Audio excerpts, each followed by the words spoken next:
வணக்கம். 2 தக்காளி எடுத்துருக்கேன். தக்காளியை நல்லா மேஷ் பண்ணி விட்டுக்கணும்.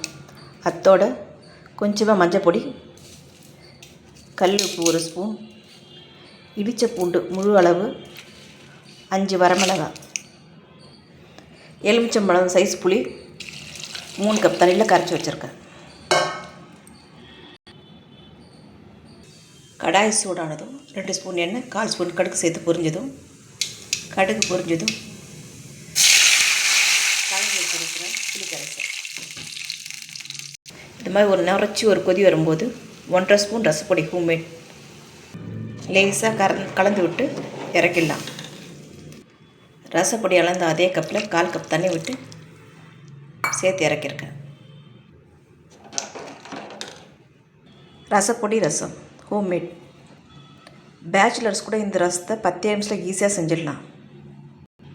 நான் இதில் கருவேப்பிலை கொத்தமல்லி சேர்க்கல, விருப்பப்பட்டால் சேர்த்துக்கலாம். ரசப்பொடி ரசம்.